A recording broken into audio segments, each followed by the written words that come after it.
तो नीट के 1 महीने पहले पापा मेरे से पूछते हैं कि अगर मैं अभी ऑपरेशन कराऊँ, तो तुम्हारी स्टडी में हैम्पर होगा। तो इस पॉइंट मैंने रियलाइज़ किया कि अगर मैं ऐसे ही करता रहा तो इससे तो मेरा करियर भी ख़राब होगा, घरवालों की उम्मीदें भी टूट जाएँगी, आस-पास के लोगों को भी एक मौका मिल जाएगा मेरे को सुनाने का, घरवालों को सुनाने का कि आप प्लान बी मत रखिए। कई लोगों को मैंने देखा है, अपने दोस्तों को देखा है, अपने रिलेटिव्स में भी देखा है, अगर वो मिसप्लेस हो गया तो आपके सारे क्वेश्चंस रॉन्ग हो जाएँगे। हेलो एवरीवन, मेरा नाम प्रियांशु चैटर्जी है और मैं सतना मध्य प्रदेश से बिलोंग करता हूँ। ऑल्दो मेरे रूट्स जो हैं बंगाल से ओरिजिनेट होते हैं। मैं हाल ही में एमजीएम मेडिकल कॉलेज में सेकेंड ईयर एमबीबीएस स्टूडेंट हूँ।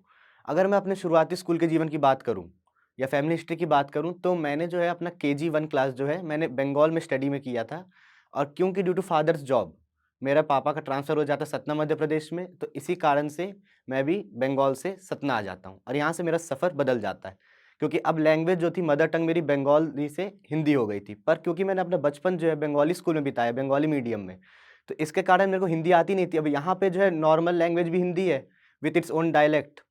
तो ये होने के कारण मैं लोगों से कम्युनिकेट नहीं कर पाता था, तो मेरे इंट्रोवर्ट जोनेस है, वो धीरे-धीरे बढ़ने लगी। मैं लोगों से कम बातें करने लगा। धीरे-धीरे मेरे को लगभग 1 साल लगा मेरे को हिंदी सीखने में। इसमें मेरे पेरेंट्स ने और टीचर्स ने बहुत मदद की। ऐसा भी एक समय था कि अगर मेरे को टीचर से कोई एक सवाल पूछना है, मैथ्स का, इंग्लिश का, तो पहले मैं घरवालों को बोलता था कि आप मेरे टीचर से बात करिए कि मेरे को एक डाउट पूछना है। फिर मेरे घरवाले पहले टीचर से बात करते थे, फिर टीचर्स जो है वो मेरा डाउट सॉल्व किया करती थी। ऐसे कर के धीरे-धीरे मैंने अपना इंट्रोवर्टनेस अपना कम किया। फिर ऐसे समय के साथ बढ़ते-बढ़ते मेरा जो जीके है, जनरल नॉलेज में, क्योंकि मेरा न्यूज़पेपर रीडिंग मेरे को बहुत अच्छा लगता था, एक हॉबी है मेरी न्यूज़पेपर रीडिंग। तो धीरे-धीरे मैंने जनरल नॉलेज में मेरी रुचि बढ़ती गई। तो ये मेरे पेरेंट्स ने देखा, तो इसके बाद उन्होंने समझा कि मैं क्विज़ेस में ज़्यादा इंटरेस्टेड हूँ और डिबेट्स में। तो इसी कारण मैं धीरे-धीरे कई क्विज़ेस में मैंने पार्टिसिपेट किया और मैंने अवार्ड्स भी जीते। जैसे फॉर एग्ज़ाम्पल मैं लूँ, तो भारत विकास परिषद एक ऑर्गनाइज़ेशन है। तो उन्होंने भारत को जानो ऑल इंडिया लेवल पे कॉम्पिटिशन करवाया था, उसमें मुंबई में 2018 में। तो मैं उसमें रनर अप रहा रह चुका हूँ और मैंने जीके ओलंपियाड में भी मैं स्टेट गोल्ड मेडलिस्ट रह चुका हूँ। ऐसे कई कॉम्पिटिशन में मैंने पार्ट लिया, तो ऐसे करके धीरे-धीरे समय बनता गया। इसी बीच मेरे पापा को रूमेटॉइड अर्थराइटिस डिटेक्ट होता है। रूमेटॉइड अर्थराइटिस डिटेक्ट होता है तो डॉक्टर जो है प्रिस्क्राइब करते हैं कि आपको जॉइंट्स रिप्लेसमेंट कराना है।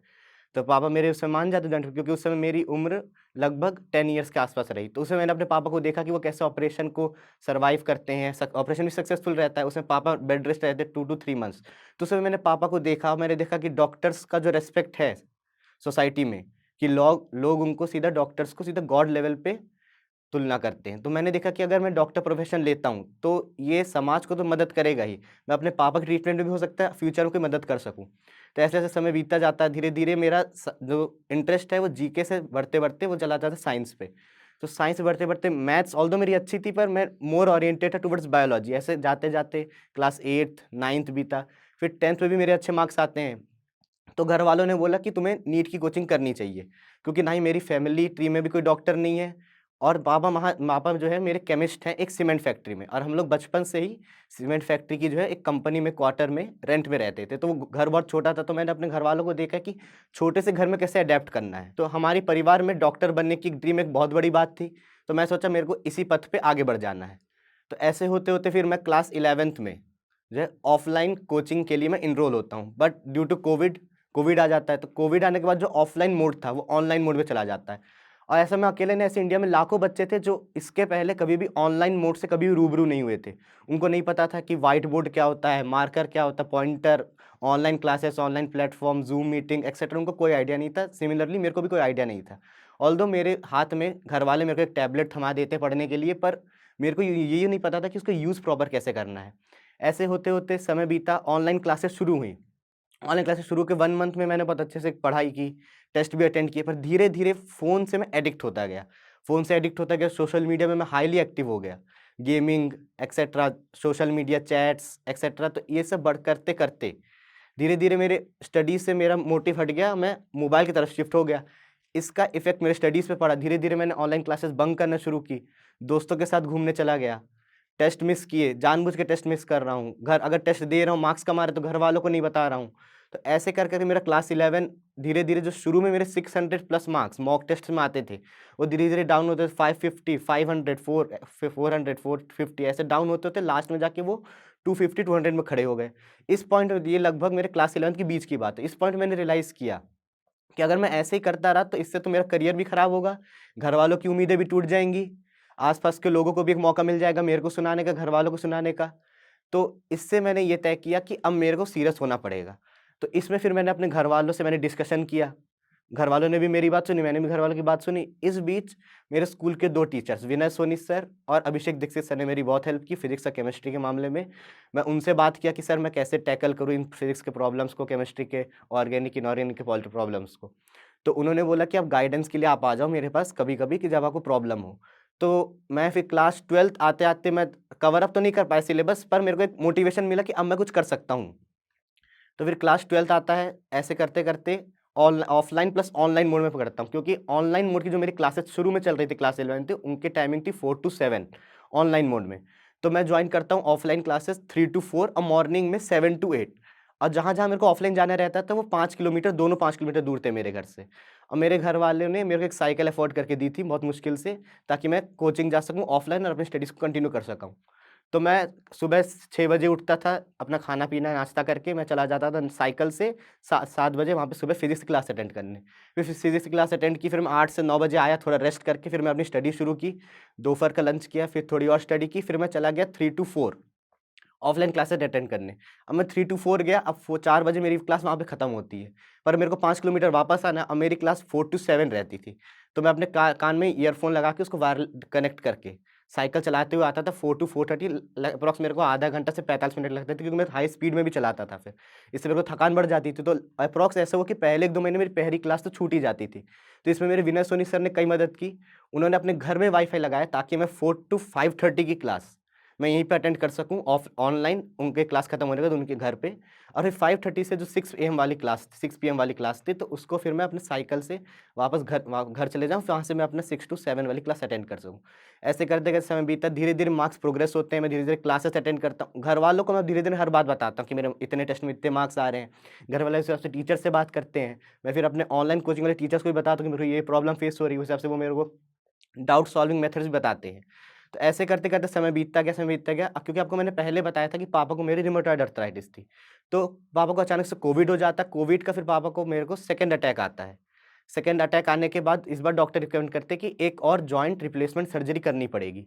तो इस बार क्योंकि अब जो है घर में कोचिंग के कारण और एक्सेट्रा बहुत सारी दिक्कतें आई थी पर्सनल, तो इसके कारण घर में इकोनॉमिक स्टेटस हाईली डिस्टर्ब्ड था। इस बीच पापा को बोला कि ऑपरेशन आप जितना जल्दी कराएँगे तो उतना जल्दी होगा, क्योंकि पापा मेरे लगभग बेड रेस्ट हो चुके थे, क्योंकि जॉइंट पूरा इन्फ्लेमेशन हो चुका था। पूरा जॉइंट हमारा खराब हो चुका था, जो कार्टिलेज रहती है वो भी पूरी खत्म हो चुकी थी।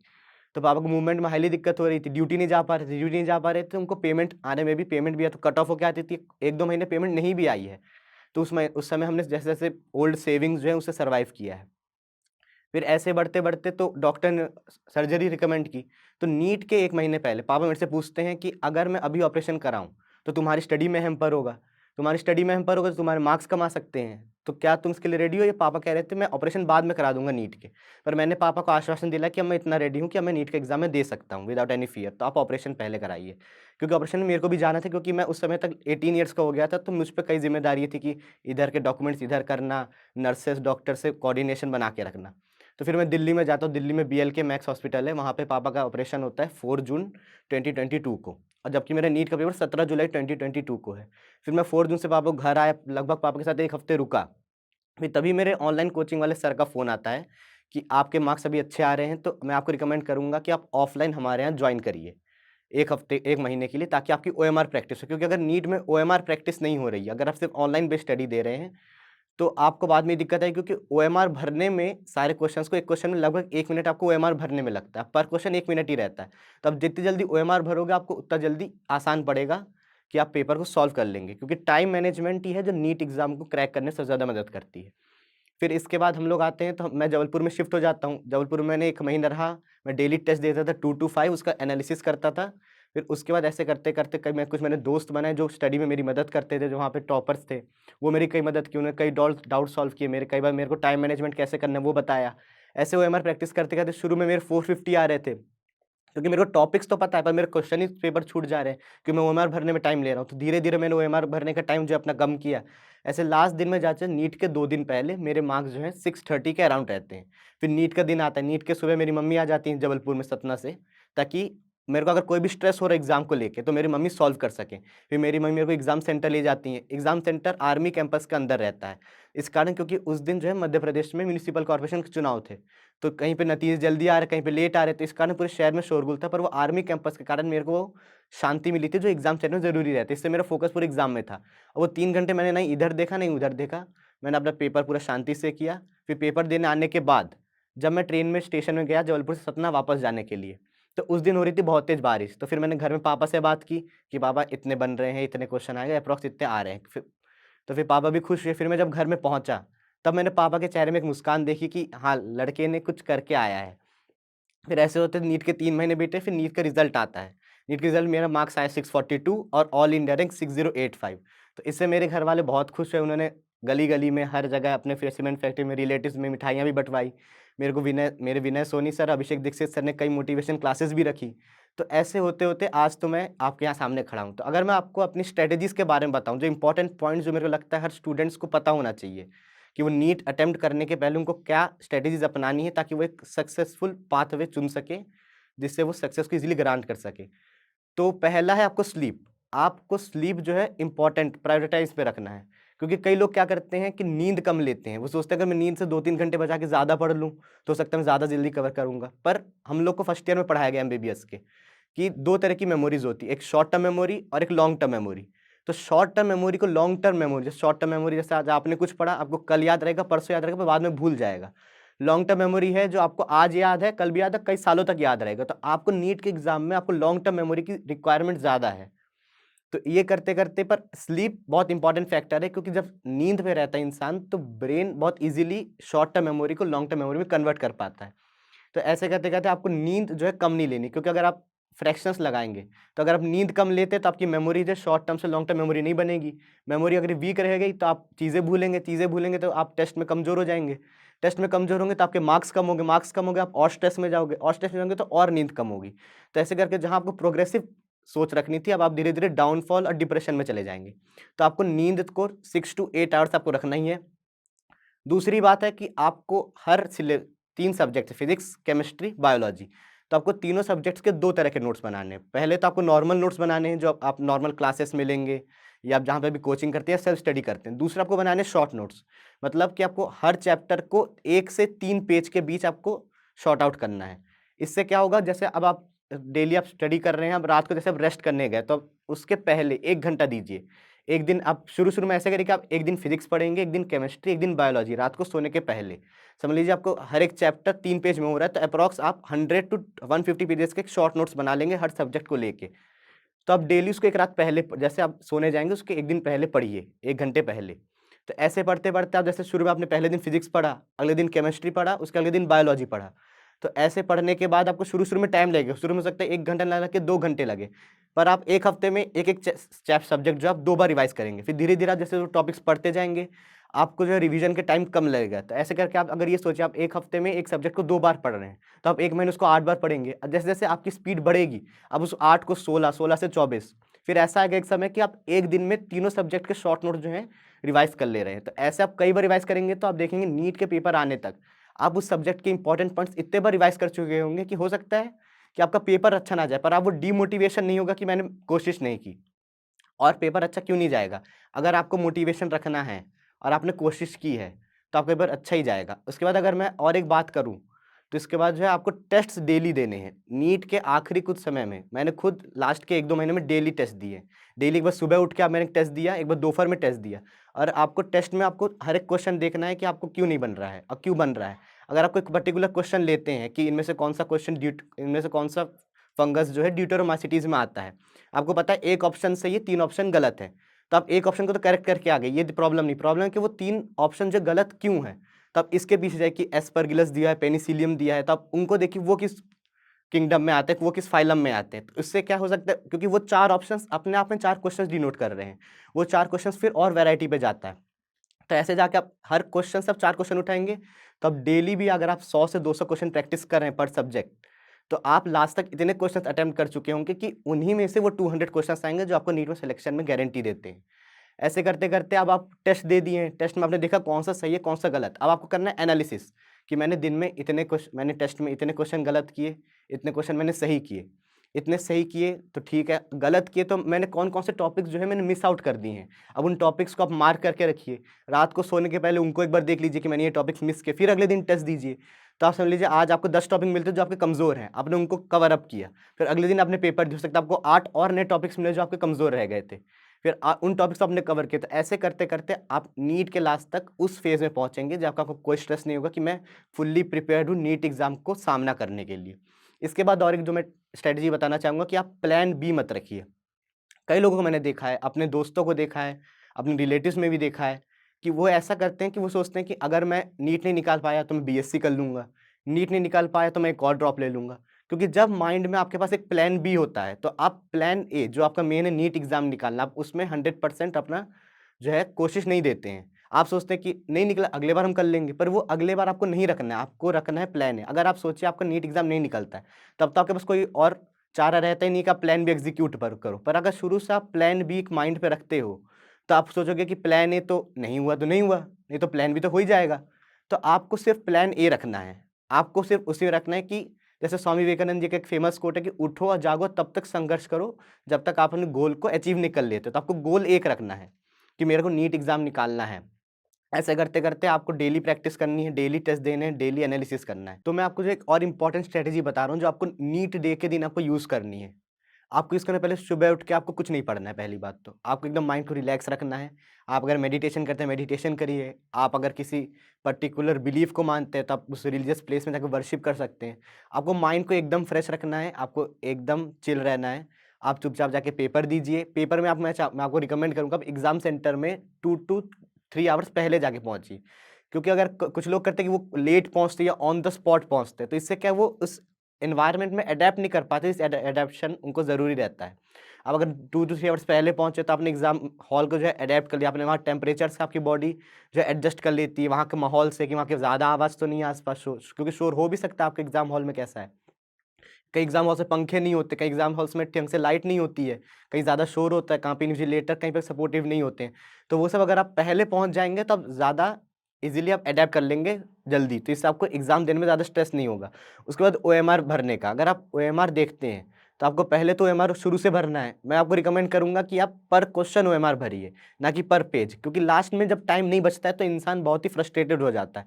तो कई बार उससे ओएमआर छूट जाता है। अगर आपने एक ओएमआर भी छोड़ दिया और अगर वो मिसप्लेस हो गया तो आपके सारे क्वेश्चंस रॉन्ग हो जाएँगे। तो मैं चाहूँगा कि आप नीट के दिन एकदम चिल रहिए। और एक जो मैं लास्ट स्ट्रैटेजी बताना चाहूँगा कि आप जो नीट के अगर आप तैयारी शुरू कर रहे हैं, जैसे आप नीट अगर बाद में देने वाले हैं इस साल ना देके, तो मैं आपको करूँगा कि जब शुरू में आप टेस्ट दे रहे हैं, तो आप उसको पहले हर एक क्वेश्चन अटेम्प्ट करिए, कि हर एक वैरायटी, जैसे मैं शुरू में पहले फिज़िक्स अटेम्प्ट करता हूँ, फिर केमिस्ट्री, फिर बायोलॉजी, उसमें मेरे ज़्यादा टाइम लग रहा है, या पहले मैं बायोलॉजी अटेम्प्ट कर रहा हूँ, फिर केमिस्ट्री, फिज़िक्स, उसमें ज़्यादा टाइम लग रहा है।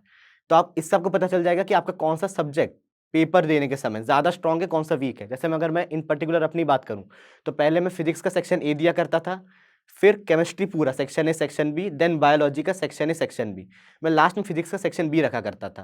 तो इससे क्या होता था, मेरे को लास्ट में ये स्ट्रेस नहीं होता था, क्योंकि कई बच्चे क्या करते हैं, पहले बायोलॉजी देते हैं, फिर केमिस्ट्री देते हैं, फिर लास्ट में फिज़िक्स सॉल्व करते हैं। पर कई बार ऐसा होता है कि कुछ बच्चों को ज़्यादा टाइम लग गया, कुछ बच्चे ओएमआर भरने में थोड़ा लेट हो गए, तो उनके पास रहता है लास्ट में हाफ एन आवर बचा और आपको पूरा फिज़िक्स अटेम्प्ट करना है। तो क्योंकि फिज़िक्स में पर क्वेश्चन आपको 1 टू 2 मिनट लगेगा ही, आप जितना भी जल्दी कर लें। क्योंकि फिज़िक्स में ऑल्दो ज़्यादातर क्वेश्चन फॉर्मूला बेस्ड ही होते हैं, पर आपको तब भी वो टाइम लगता है कैलकुलेशंस करना, न्यूमेरिकल सॉल्व करना एक्सेट्रा। तो वो क्या करते हैं, बायोलॉजी, केमिस्ट्री सॉल्व करने में उन्होंने टाइम ले लिया, अब हाफ एन आवर बचा है फिज़िक्स में।